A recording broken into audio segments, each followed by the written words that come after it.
Welcome, ghouls, ghoulettes, and ghasties to GonstFM Off Air, the official podcast companion to 66.6 GonstFM, the internet radio station dedicated to the band Ghost and the wider Gonst community. I'm Papa X. And I'm Uncle Ghoul. And we are continuing forth with our Masks of the Evil One series with the Meliora Era.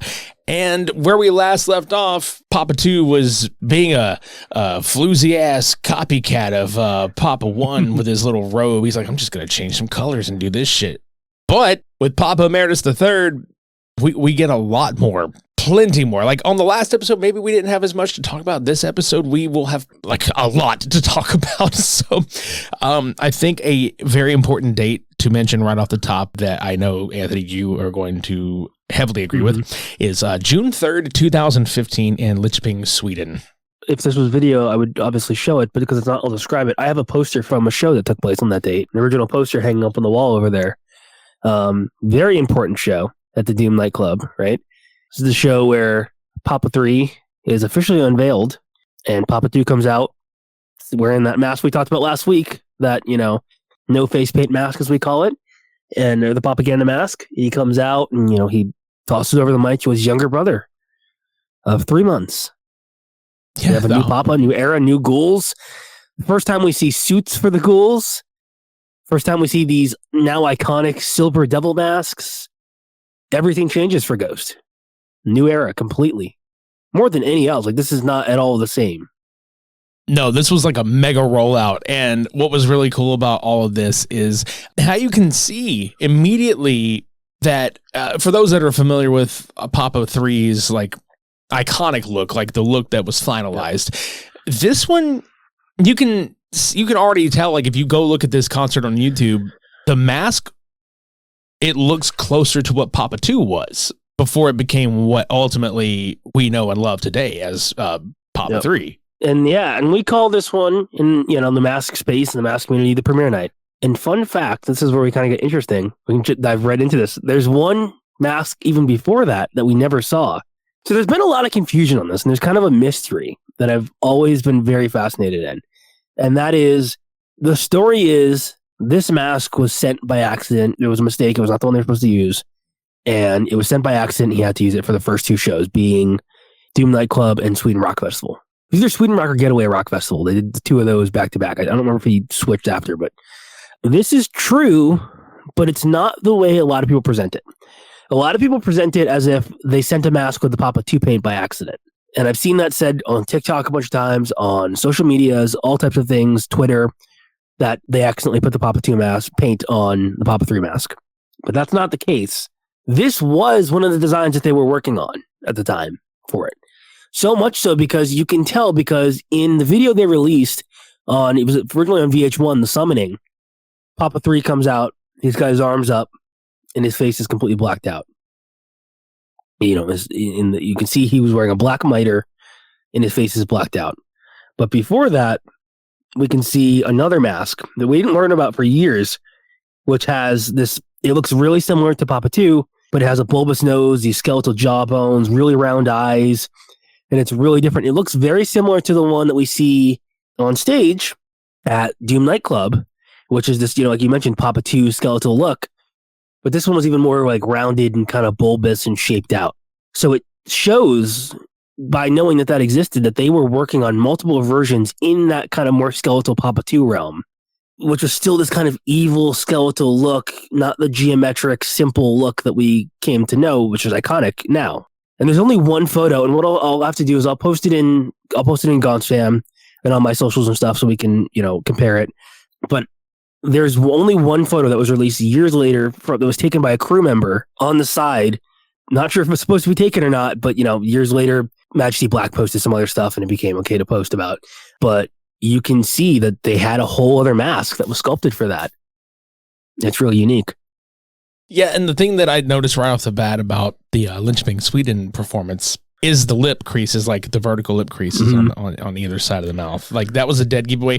And the thing is like, you can really, like, you know, zoom in and see it. I mean, it'll turn it like potato quality, but that's the first noticeable thing, because we're used to how Papa 3's mask looks like, the white paint on it looks like a skull. Like, it almost like just a cartoonish, you know, kind of like shape. It's almost like Punisher, and like it's a very simple or like old school Halloween. Yeah. The really geometric, not necessarily skeletal and anatomically correct, type of skull. It's just much more like classic Halloween, Yeah, it looks great though. I liked the fact that they were trying to go different. Like it seems like they try to like make it, morph, if you will. You know what I mean? Like they're like, well, Primo kind of looked haggard as fuck. And then Papa 2, it felt like it was of a more, it was still kind of messy like we talked about last time, but it was a little more refined. This one was much more, by the time it was all said and done, this one was so much more, it was almost too perfect. Does that make sense? Like the paint on it and everything was almost like way too perfect. Yeah. We're entering an era of Ghosts to where new mask maker, new company, everything is clean and perfect all the time. With a few exceptions this era, right? We'll get into the next one we're going to talk about, the next variation of this. But this paint, especially at the that first show, the Doom Nightclub show, it's very perfect. And it looks almost fake, if that makes sense. Right? It doesn't look like someone put their face paint on. It looks like it's a mask. It's part of it. There's no smudging. There's no really, it's very clean. And we get to this kind of hyper perfected era of the band. I like it though. I mean, I think photogenically, you know what I mean? Like it's a good look. This was probably, I think, for Papa 2 being as like iconic as Papa 2 is, we talked about that last episode where this was the look that really defined Ghost and still does for, all intents and purposes.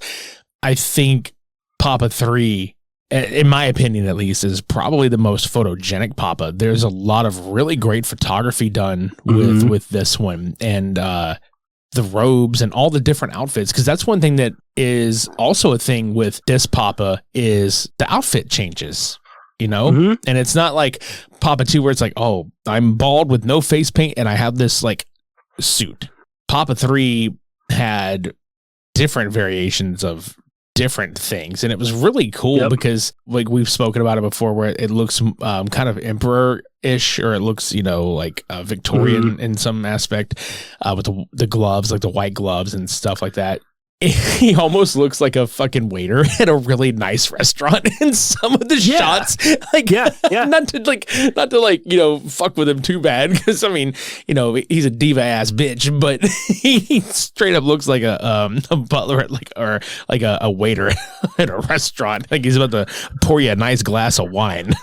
with really fancy. Yeah, it's like this. It's almost like magician. It's like. Or Victorian, and I know the reference, right? King Gustav. Yeah, was it the 14th or? Yeah, I don't know. One of them. One of them kings, Sweden, but of his military uniform. But it doesn't feel that way because we don't think of military uniforms looking like that. It feels like Tim Burton character, like Victorian. Yeah. White hands, jazz hands, like vaudeville. He really does have some jazz hands with this era too. That I think that's another thing that obviously we're tying this all in because this is a character we're talking about here that has a very distinct look. I think this is also the era where Papa 3 is like there's some seriousness to him, but this is when we start sneaking in a little bit of the silly. I think this Papa is a little more extroverted in character. You know what I mean? He's more bombastic. He's more of a showman than his brother was. The Ghost that most people fell in love with now starts this era for sure.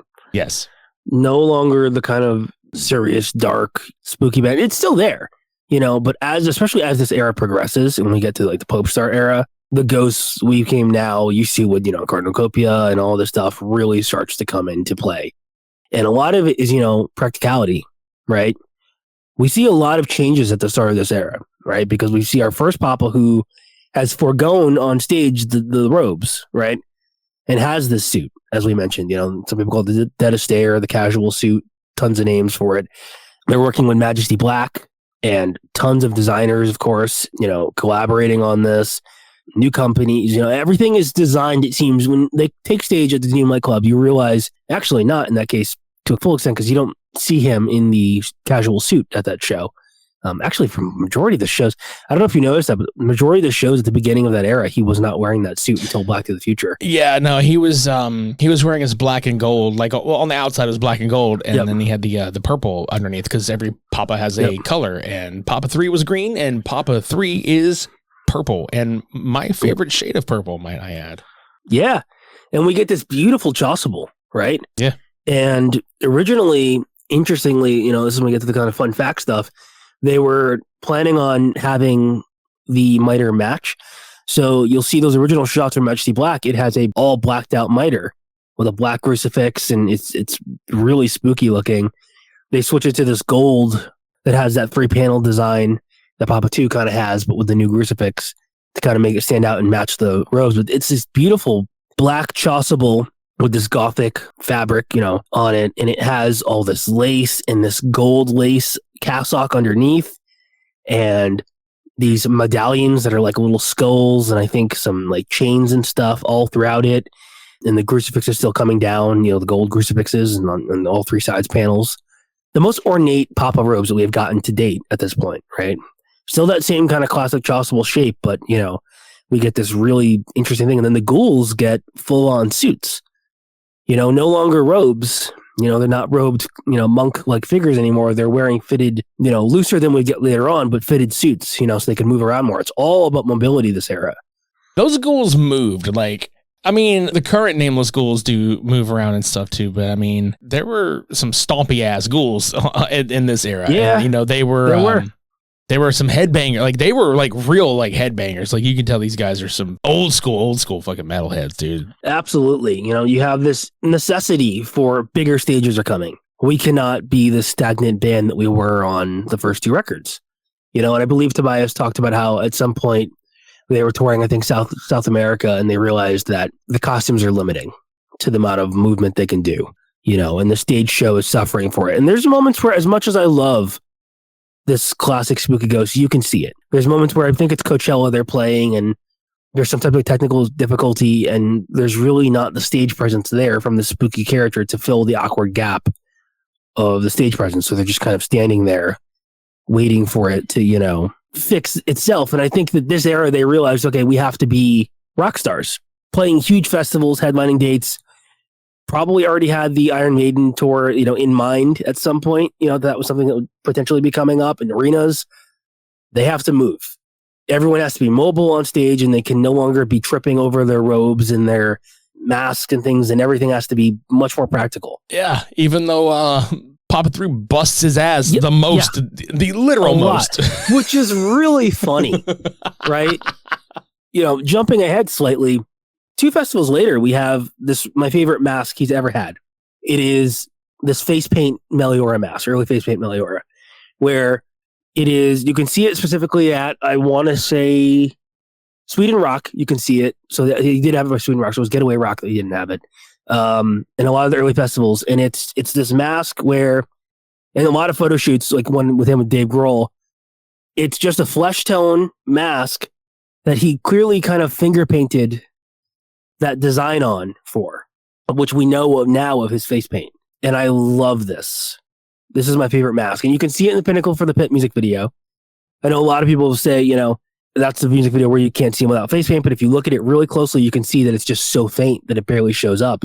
But he is wearing face paint in that video. And it's that mask. It's a really faded, and it looks like he put on the paint himself.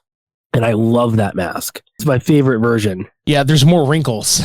At least what I see, there's more wrinkles in this one. You can see them for sure. Yeah, it's because of the way the grease paint is put on, and it's just under that realistic skin tone, and you have the hair. It looks so real. Yeah, it really does. And it was a really thin silicone. And at this era, Jerry Constantine is making the masks now. I actually got to talk to Jerry not too long ago because I was doing research for a project, a full deep dive on the masks, which we're using that research for this. And he was telling me that at that point, he came in with a live cast. They made the mask in silicone, and it was pretty much a one-man operation for the most part. He had a couple people on his team, a couple of names in there, really talented artists with him, but especially during the this later era stuff, a lot of it was done casting solely by him. And you can tell this is a kind of a thinner silicone. So there was a lot of movement to it, and it looked really real. And people were debating at the time if he was even still wearing a mask or not. That's the magic of it too, because I'm still looking at this photo, and this Papa looks older.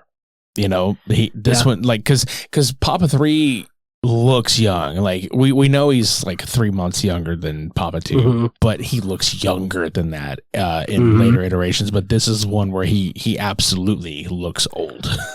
He looks like an old man putting on that. But it's the same thing, you know, the same kind of vibe we talked about before.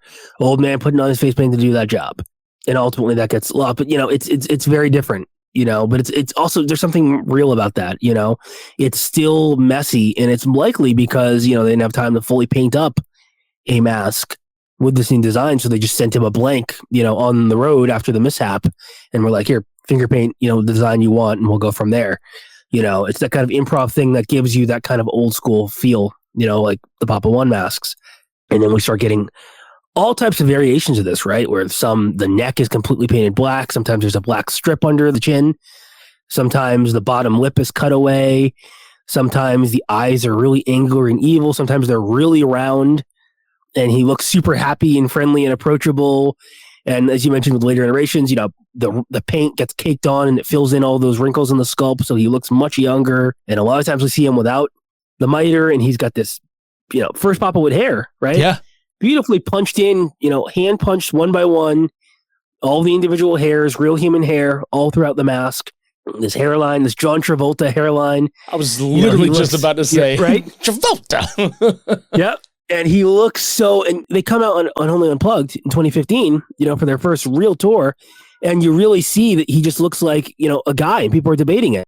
This was really people's first, like, face-to-face with this Papa, you know, so I can only imagine for the people that were actually there on the ground floor that saw those particular I went to Unholy Unplugged. Yeah. I was at the Brooklyn show. Yeah. I took a train into New York because I'm in Connecticut, so it's not that far. I took a train in, and I went there, and I waited out in the heat and went, you know, in the summer of, I think it was fall, you know, late summer. It was a definite vibe shift. And you can imagine that how people have been with the newer eras, it was similar. People jumping ship. Too big of a change, you know? It was too big of a change all at once for some people. Did you have some people that dipped out? Yeah. Oh, man. You know, you hear the same thing. I've talked about it before. Every single time there's a new era. They've sold out. Their Papa's too sexual now. The same complaints that I hear every single time. It doesn't feel like Ghost. It doesn't feel this. It's not dark. It's not spooky. It's not satanic enough. All this stuff. Same thing since Papa 2. I've heard those complaints since the second era that they sold out. It's too clean now. All these things. I'll never not hear those complaints. Yeah. But this time, the tight suit, the slicked back hair, you know, the really clean looking face paint that's geometrical, and it's not really like a full skull. There's no, like, you know, teeth designs happening. The jawbones aren't really this like skeletal thing anymore. It's very much like suave, right? And you saw a shift at the same time in the fan base of people being like, oh, Papa's sexy. Papa's sitting there looking like fucking Nicholson in Batman 89. Like, wait till they get a load of me. And it's funny we were mentioning, you know, the neck, everything earlier, like the mask and the ghouls. That's what I meant to bring up earlier. That the ghouls like had more movement and freedom. They were all like pre-Meliora. They were all Tim Burton 89 Batman, stiff shoulder, stiff neck, having to like fucking look around like a whole ass caricature. And yeah, that's actually another thing that I thought was cool about this one is that maybe it's just me, but this Papa mask also felt like it had more neck freedom and neck movement. And that may have been because of the result of a different type of mask with a different company and a different way of making it.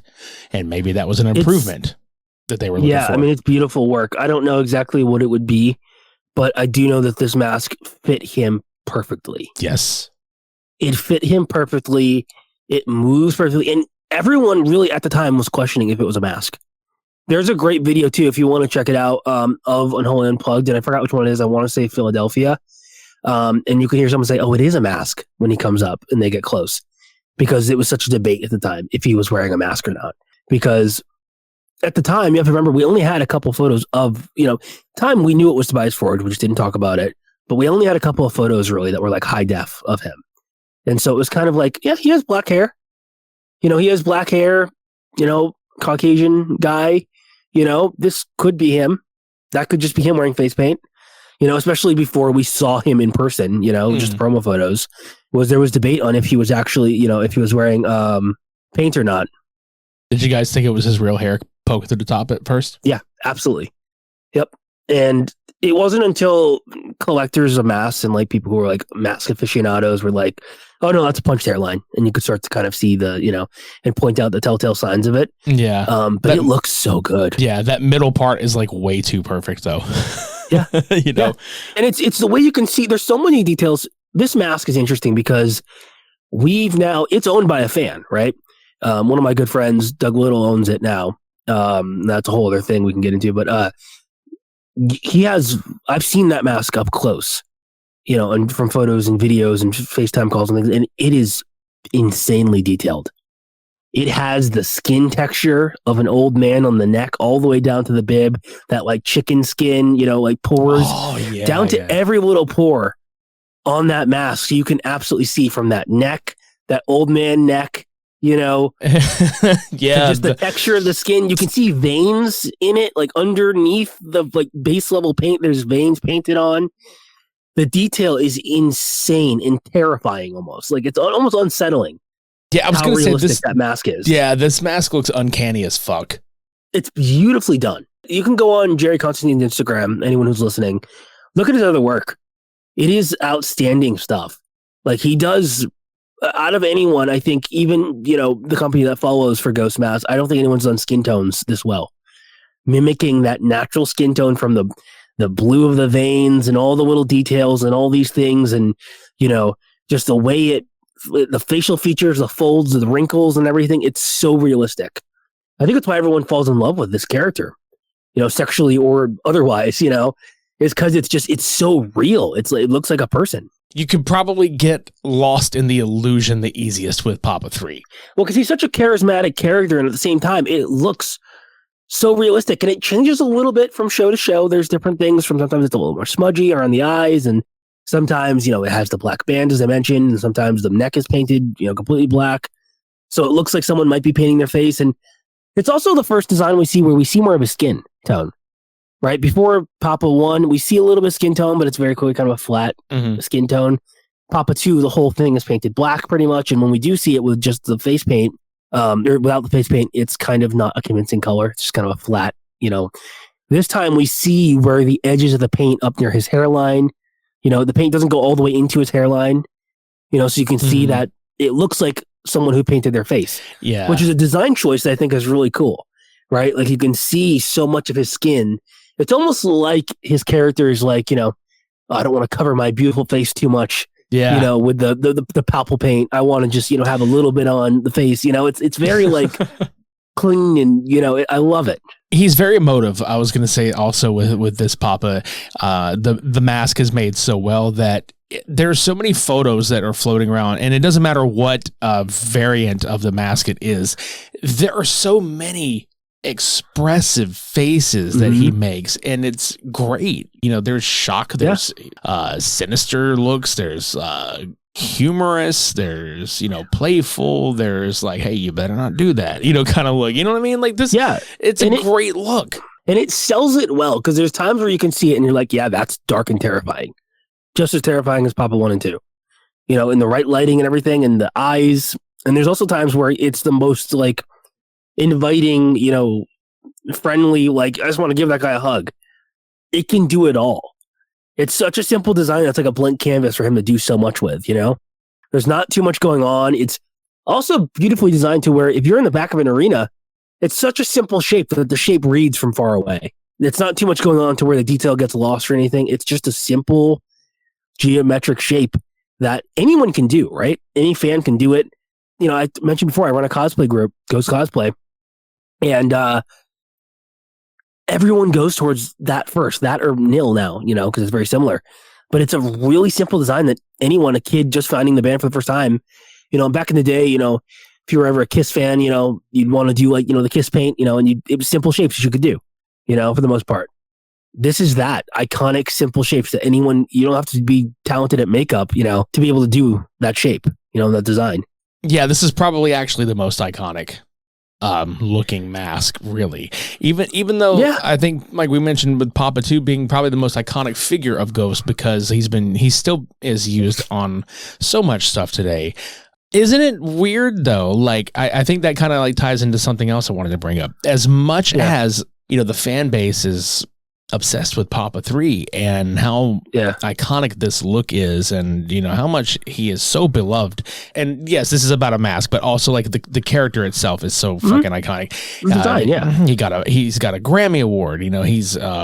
He brought the band to new heights as this. You can't talk about the mask without talking about the character, right? In this case too. Yeah. And what I'm getting at is like, and maybe it's just me, but like, especially I believe in the last, I don't know, like 3 or 4 years, in fact, it seems like with all the merchandise that has come out, where it's like, here's a bunch of Papa 4, because we obviously just left Papa 4's era, and we're on to Perpetua. Now, as we're recording this, it's the 10th anniversary of Meliora. For the longest time, we barely got Papa 3 branded merch, and they were pumping out Papa 2, obviously for the Infestissima anniversary, but they were still popping out Papa 1 merch too, and Papa Nil. So now I have to sit here, and we're in the middle of 2025. It's the 10th year anniversary of this record and this Papa landmark album. Right? For the band. Yeah, we've got to be getting some kind of like anniversary merch or anything with this a capsule, anything with this mask design on it needs to happen, because there's so many great designs from this cycle. Right? There's so much this is the era too for Ghost where the merch really kicked off, and collecting merch really kicked off. And if you were trying to keep up with like all the designs, you could no longer do it. There's too many designs. Yep. From the Papa Maryland to the Papa Pumpkin shirt to the, the Michael Myers ones, all the, the parody ones. The golden era of like what we think of when we think of Ghost merch now, all these merch groups and buying stuff and collecting came from this cycle. Yeah. Where they really started to do these really, a lot of artists they still work with today started doing, art at that time for Ghost. It's a golden era of Ghost merch, and you start going to Hot Topic and seeing Ghost merch, any store and in these designs. I can't believe they haven't even like repressed a lot of these. Right. You can find some of them, but there's a lot of them you can't find. Mm-hmm. And if they do, they're like super limited or something, but like iconic designs. Like I don't think I've seen the Papa Maryland shirt be made in a long time, or like the Papa Pumpkin I think has only come up a couple of times. Like sure they pop up, but not as much as you can still always buy, at least on Ghost site, some of the other older designs. Like how many times can you buy that the mother and child design from like Infest cycle, or other ones. It's just interesting to me. It's like you would think that they would be constantly making more Papa 3 merch, and usually he's just depicted as a head on a lot of stuff now. Yeah, jokingly. Yeah. Don't lose your head there, Papa. But it's kind of true. Like I think there's been like 3 shirts recently where it's like the graveyard one. There's the pumpkin. Like it's usually just his head or something, as opposed to a full, or like a a corpse or something. Yeah.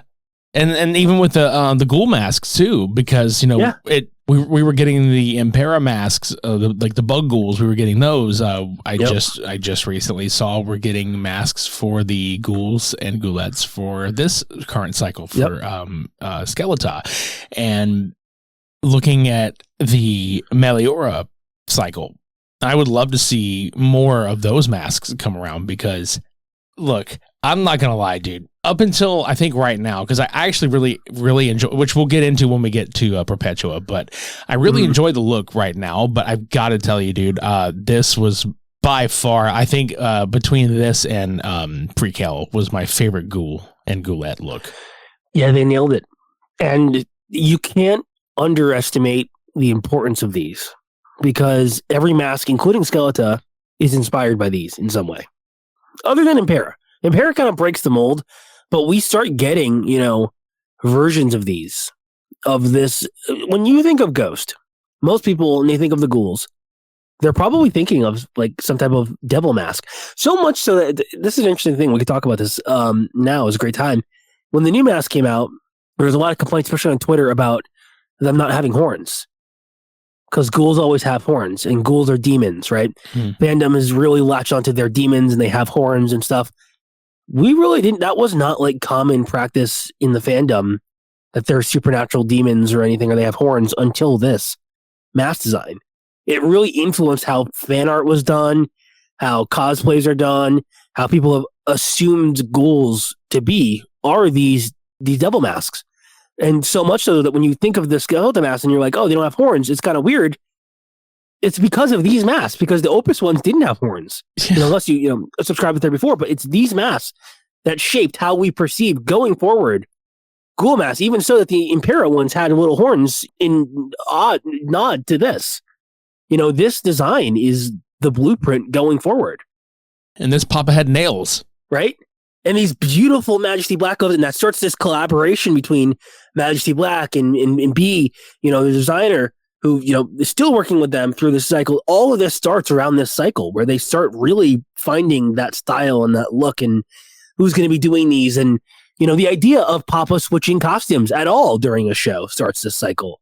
What I like the most about this Papa is with the inclusion. Now we've had, Papa 2 not wearing the mitre, but he's, sans makeup and he's in the suit and stuff. He's got the sunshades on, but this Papa doesn't need the mitre with a certain suit change, which was really fun because now it affords him the freedom to be more of a presence on stage. He doesn't have to stand there like a statue, which I love that, by the way. Yeah. I love that. Me too. Era. But I also understand, like, you gotta evolve, and part Freddie Mercury, part like televangelist, right? We get this like real like rock star type of thing, and it comes into and like the one thing I always say is like, as much as we talk about how each Papa has a defined character, there's a practicality to it all, right? If you look at this cynically and you kind of stop giving so much credit to, I don't mean that as a negative way, but oh my gosh, they're thinking so much of the characters. There's a practicality to it. Bigger venues, they got to play bigger spaces, and it's all evolving into the next one. Each character evolves into something. You learn something with each one. Okay, next time we're not going to do this.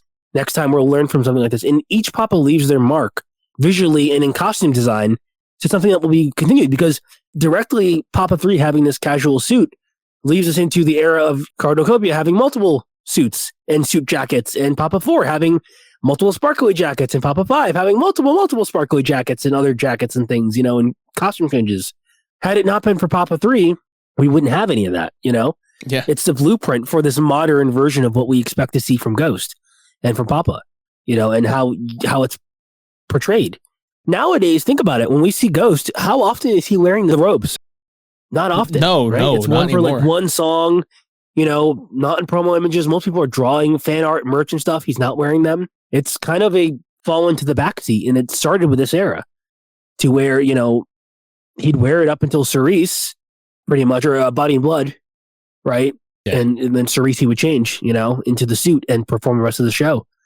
And that look became more iconic than the robes, so it obviously worked.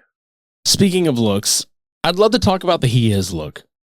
The Amazon costume. Yeah, for sure. I love that. I do too, man. Like, it's... How do I put this? He looks like a bullfighter. It looks like a bullfighter suit. I think what it is, if you Google it on like Amazon, it's just the white one. There's two. There's the vest, and there's it's like a Prince Charming suit.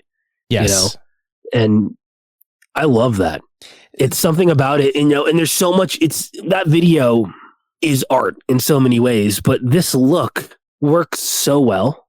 It fits the character. It's like bullfighter, like you mentioned, right? With that kind of design of the ornateness. It's also a little Elvis. I was just about to say that. Get the fuck out of my head. Never. And it's also, televangelist, Jim Jones. It's so good. And, the pink kind of like vest, he's got going on, and he's, it's really funny. We mentioned before, like wear and damage. You can see the damage really heavily that was happening at this era. Yeah. At this time in this mask, it's drooping. And it was the last time that mask was worn before it was sold to a fan. And it had to get restored for a lot of money, which actually, that'd be an interesting thing to get into. That mask, after the He Is video was given away, they're sold to a fan. And when it showed up, because of the head form that Tobias had been storing it on, it was drooping under its own weight. of the silicone, because it looks like there's a photo of it in a video that was made where you can see that it looks like he kind of shaved down the head for him to get it just easy on and off as opposed to being a tight fit, because they're just rushing through shows and appearances. But you can see that it was, silicone doesn't rot per se, but it will stretch. And from the weight of it, sitting on itself, the jaw began to stretch. So it no longer was tight and it kind of drooped open. And we get this kind of slack jaw look. There's a great scene in the He Is video where you can see him kind of like, he's yelling at the guy, I think. And you can see the jaws kind of just like flapping, a little bit. It looks really funny. But yeah, that mask had to get restored by Tom Spina, who did like the Michael Myers mask restoration stuff. And it was a big restoration where they had to scan a scan of Tobias's head to make a custom head for him. It can't be worn anymore because to protect it, it had to be glued to a plastic custom head for him to support its weight to try and restore it because it was just so stretched out, which is just kind of like goes to the proper storage, is we think, as fans of like, these are the holy grail items, but to them, they're just parts of the show. So they're not worried about the long-term longevity of these pieces because at this point filming they're almost done with the cycle. This character's getting retired in a couple of months. It's the last music video of the cycle. This mask won't be used again, so why, and we have backups, why take the best care of it? But it's kind of interesting to see that where there's like mouth repairs and stuff. He's got like this little bulb on the mouth. It's interesting. The great thing about this is we have amazing photos. You can find them online if you go. There's an article from Tom Spina when they repaired it, where they show all details of like before and after and restoring that mask. It's probably the best documented mask that we have. Yeah, it is the best documented mask that we have. Is the Papa 3 mask because it's in a good home and it's got taken care of and restored and it's on display with high quality photos from Tom Spina's repair shop. As it should be. Yeah. It's really cool because, a lot of the times, we talked about before, we have this community out there of collectors who love these masks and care for them and, always wanted it. And it's kind of cool to know that one did end up with a huge collector who has it in a museum, temperature controlled in a museum case, instead of just rotting away in a warehouse in Ghost management. Management did say it was fine for the fan to have it and that's where it is. And that's kind of awesome because we get this great look at it, and the illusion gets broken a little bit, but at the same time, if you're a fan of artistry, search out those photos of that mask, because it's beautiful to see every little pore and how it fits and how, the things you wouldn't see when he wears it, just seeing that mask and it's like, yeah, there it is, preserved and protected forever like that. And you want that. Like, it's like going to visit and look at like any kind of art, really. Like if you like abstract art, if you like, expressionist, like whatever you like, it's nice to see somebody's taking care of it and, preserving a pretty cool part of history as far as this fandom goes. And it's like after this, like we start getting into more of the whenever the Black to the Future tour through Ceremony and Devotion, when Ceremony and Devotion had come out, which is like the kind of the last hoorah of Papa 3, as the cycle pushes towards its end. That's where we got the more definitive, like, this is the look. And it gets super, super clean, super pretty. Once we get to, I'd say, Square Hammer, right? And they're playing in Bloodstock and all that, which is the mask that is the Tom Spina one. For those curious, like which one, because there's multiple versions and backups, we can say that we've dated the one that is owned by the fan, Doug John Boy Cosplay, and is the one that is used in, like, was restored by Tom Spina. That was the one for the He Is video, Square Hammer music video, Sweden Rock Festival, the second time, Bloodstock, Hellfest. Iconic mask, wore it to the Grammys. It's the one he wore to the Grammys. Like, that's what's so cool, is that he got a lot of mileage out of that mask before it went away. And then he had one after that where it's, in my humble opinion, I think it's awful. It's the one that he wears at the very end of the cycle. You can search like late 2017 and find photos of this mask, and the eyes are just way too round.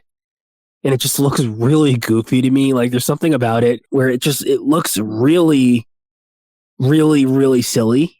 It's not a bad design by any means. It's the one where he just kind of looks dead inside, really. Like every fucking time. Yeah, I'm trying to find. It's really like the eyes became. Here you go. Yes. Yep. That's it. Yeah. We got pull the photo. Yeah. It's very like, it's just like, I don't know why, normally the eyes have I call it the Jack Skellington look, where it's like this kind of like evil, like mysterious look. they're just like panda eyes, and he just looks like, "Hi guys, I'm Papa 3." I'm It's Papa just, 3. Like, really, like, yeah, and he just looks like it's a weird shaped mask. It's like everything's really smooth. It looks like an AI filter on him. It's hey kids, welcome to Papa 3's Pizza Emporium. Like he's so just goofy, literally, right? looking. But in this picture that we just looked at together, he looks like such a Karen right there. It's so bad. And there's so many angles of it. Like if you look at the last couple of shows where it's just he looks way too friendly and happy, and he looks like very dead, as you mentioned, but also just like there's a lot of like really weird images where he just looks way too happy, and it's like, oh, okay. It's like I've heard some people call it Panda Papa. It's just like it's really silly looking. I think it's the one that's in the relics too, because usually it's the last mask that he used. You know what? I'm pretty fucking sure it is. Like, I could be wrong about that, but I'm pretty sure that's the one that's in the relics. We get one more mask from this cycle, though. Oh, shit. I was wrong. We do, because we get to see one, not technically this cycle, but when he's killed, we get one more mask. Fuck me. I forgot about that in the chapters video. Yeah. I'm so happy you said something, because that's really where he looks like John Travolta. Yeah. It's so bad. And people talk about it, and I've cracked the code on why it looks like that. And people have always wondered, like, why? Like, is it different sculpture? No, that's just a stand-in actor wearing a mask that was not sculpted to fit him. So if had that been worn by Tobias Forge, it would have looked great. You know, it would have looked still pretty fucked up. I believe the story is that was one that was like a copy that was owned by their manager. It was just kind of like they put eyebrows on it and hair and was just like, here you go for the video. But it is uncanny. It's John Travolta, though. John Jesus Travolta. Christ. I've heard some people say Gene Simmons. I've heard like so many different, but it's John Travolta. It is like literally like Saturday Night Fever. It's hilarious. It's so but bad. It also doesn't fit the guy at all, so it's like drooping wrong. Yeah, and they're like trying to cover it in the shadows, and it's clearly not painted. Yeah, because when he moves, like doesn't he like he like looks around and you kind of see it jiggle a little bit, like it's not even. And the mouth isn't cut. I don't think. Yeah, I don't think there's a cut on the mouth, so it just kind of like. And it fucking goes. Yeah. And he's trying. There's this part in the chapter where he's like gesturing, like, "What's the deal with these guys?" Right after Sister Nil leave, but he has no expression, so he's just kind of like, it's so awkward. You know that cat meme that's on everywhere's, huh?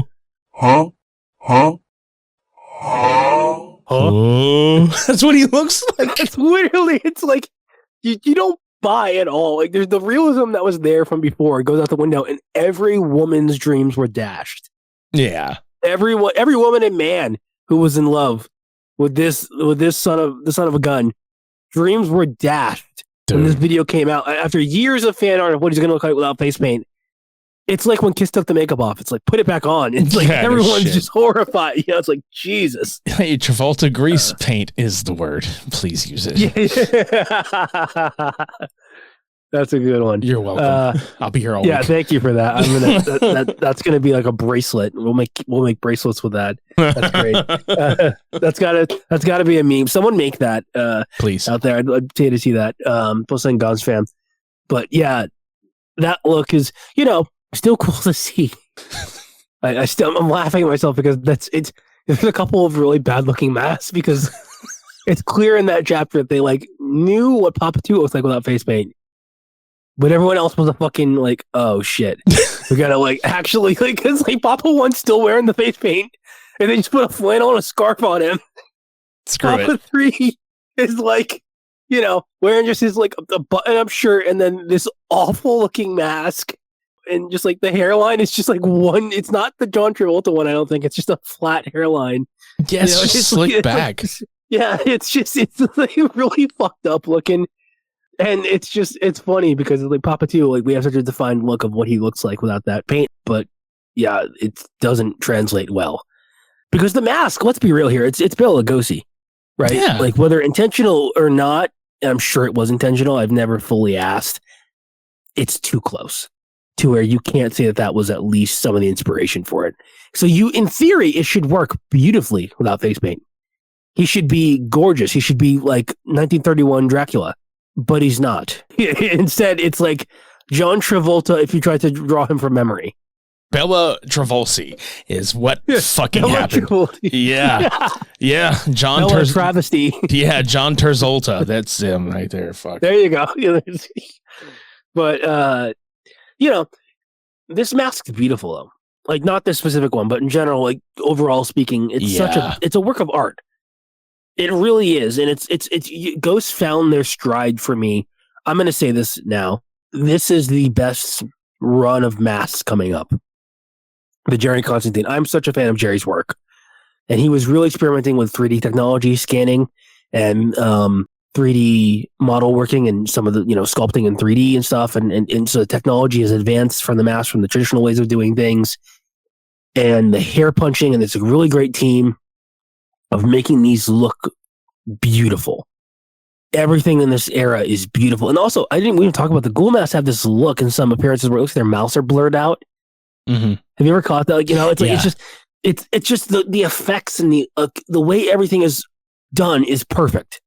And, I love the masks that we'll get to in like the Impera era and stuff like that. But there's something about it where I think that a smaller artist as opposed to a big company goes a long way with every little detail. And you can feel that this was done really with love and passion and care. Not to say that it wasn't later on when they switched companies and stuff.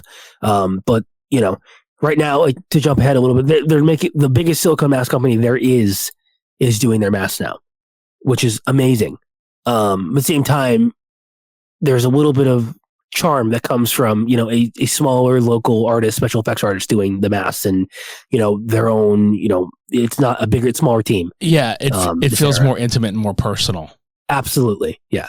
And none of them are bad. I don't want to come across as I'm saying any of them are bad, but as someone who obsesses over them, and if anyone knows me outside this podcast, follows my other social medias, you know that I'm obsessed with these masks. That's a big reason why we're doing this. I can tell you from a zoomed in photo of a nose which version and what year it was taken. I have looked at these masks 100 times. My camera roll is filled with just screenshot of countless photos of these, every little change. And if I could and had all the time in the world, I could go over every single show and every change that happened to the masks and tell you about them. I am obsessed with the masks of this band. And there's something about this era to where it's like, I'm so passionate about it that I'm like, these are the most realistic they've looked. And they're phenomenal. And the crazy part about that is that they only get better. Which if you think about that, how good they are now, and I say now, like we're speaking in like 2015 and 2017 terms, how good they look now, is just a tip of the iceberg. Because as we come to a close for the Meliora era, the pre-Kel era, which we will get into next week, we're dealing primarily with a frontman that has virtually no paint on his face other than the eyeliner and everything else. So now we're getting to see the team put together something that has to look as authentic / human as possible, because we're getting a dude that is just there's no guy. Hiding. Yeah, there's just a guy. There's no hiding. I was going to mention, with the face paint, it kind of, the reason this looks so realistic, I think, and not to take any away from where we're going to go next, maybe sometimes that mask doesn't look as realistic. It makes up for it in other ways, and it's still, I think, an improvement. But you can kind of hide with face paint, right? Because face paint kind of, hides some of the imperfections, some of the details, and you don't have to do as much skin detailing and painting and, creasing of all that. It covers up some of the facial stuff. That just gets all stripped away, and you have to put it all on the line and really, almost kind of lean into the non-realistic parts of it and make up for that with cartooniness and things like that, and try and make that work. So it'll be real interesting when we dive into that next week for sure, because we're coming off of this beautiful mask and it does get better. And I got to tell you, I'm very excited about talking about the pre-Kel era, because it's not just because we should clarify this. So I guess wrapping this is Ghost plays its final show of this era at this tour. And to lead into the pre-Kel era, because it's not just Cardinal Copia that we're going to be getting into. We're also going to be talking about Papa Zero, which, aka Papa Emeritus Nil. And, we'll talk about the ghouls So from much to talk about. Yeah, because it's not even just Copia, it's Nil as like we see him at first. Then we also have the 1969 era of Papa Nil and the ghouls. We have the later version with, Alan, and then we also have the stage version, which is a version of its own, with the saxophone solo, which is still a mask, and it's a little bit different, and there's so much we can get into there, so it'll be really fun to talk about that. Yeah, I'm thinking and I, of course, because I've said it before, my favorite Papa look, hands down, full stop, ever is Papa Zero. That's my biggest hot take that I've always given, because most people are like, oh, like Nil? Like, no, I mean Papa Zero. It's my favorite of all time, is that first initial look. It's just something about it I love. So I can't wait for that. Yeah, and this one, just because of the amount of masks and designs that are entailed with that era, that will probably be a bit of a longer discussion than this one, for sure. Yeah, it stretches on, that whole era, because we get multiple versions. We even get, later in like a face paint version of it. It's just so much to talk about. Yeah. So we end this one with Papa 3 being unceremoniously and devotion dragged off stage. And he's a flaily little bitch. He gets the old vaudeville fucking wooden hook like yoink off the stage. So whoop. Yeah, it's so like Three Stooges. It really is. It could have only been made better if he got yoinked right out of his fucking shoes, man. Yeah, there was a hole in his shoe. A trap door opens up. Yeah, I got that. A trap door opens up and he just falls through the stage. I mean, it wouldn't be anything like unlike he did before. He was just falling off the stage, falling in the fucking trap doors in the stage, just busting his ass on a banana peel. Yep. You can't. There's one thing about him. He will fall. My favorite one ever, though, is there's one, I got to bring it up, is he falls off the stage and his pants come down a little bit with it. And you can see in the shot maybe a little more skin than you were supposed to see. And I didn't notice that until my wife pointed out once. And I was like, oh my God, you're right. You can just see full plumber's crack as he's falling. And it's like, it's so good. There's an edit that, I'll have to find it. I have it somewhere. I may have actually shared it in the early days of GonstFM on TikTok. So maybe look at the GonstFM TikTok. It might still be there. There's a fucking compilation where it's just nothing but him busting his ass. I think it maybe happens like 2 or 3, maybe 4 times. And it's always during fucking mummy dust every time. Yep. And he falls on his he falls on his ass, he falls on his face, and he falls off the stage into the security guy in the front barrier. And then it just cuts to one of the ghouls and he just zooms in and you just hear like he's laughing about it. I'm like, you fucking fucker. I think my favorite one of all time, though, is not a mummy dust one. It's the fucking pinnacle one. Oh, shit. He says the line, black and feathers falling down, and then falls. After, like, kicking a balloon or something. And it's just the perfect timing of falling down, boom. And it's like, you can't ask for better timing from the universe for that. And I think he said in the interview that, like, he, cut his leg bad and, like, couldn't feel, like, his leg after that. And it was, like, that was a big part of the costume changing. Shit. But at the same time, it's so funny because it's like, why would you go and kick a balloon in this like tossable robe that is very hard to move in? And then like he just kind of looks like confused by it for a second, looks around and keeps going. Fuck, I'm Papa 3 and welcome to Dumbass. Yeah, fucking falls the fuck over, dude. God, it's so good. Any damn way. Papa 3 hop, skips, jumps, busts his ass, gets yoinked off stage, and we'll pick up next week with the arrival of the old one, like the old Dark Ages began. Yeah, as they say. Yeah, the old motherfucker, like oxygen mask and all. Yeah. For past, present, and future episodes of GonstFM Off Air, you can subscribe to us on Apple Podcasts, Spotify, or YouTube. You can leave us a rating and review on Apple Podcasts. You can leave us a rating and leave comments on individual episodes on Spotify. And if you're listening to this on our YouTube channel, please consider subscribing to the channel, clicking the bell for notifications for future episodes, leaving a like on the video, or leaving a comment down below. Any engagement helps. If you'd like to join Ghost Cosplay or the official Facebook group GonstFam, that can be found in the show notes below. And so, our dearest Ghostlings, that brings this week's episode to a close. Some of you we will see in Internet Land, and the rest of you we will see in Ghost Cosplay or in GonstFam. Take care of yourselves, and remember, until next time, in Gonst, we tronst. I'm Papa X. And I'm Uncle Ghoul. And we'll catch you next time.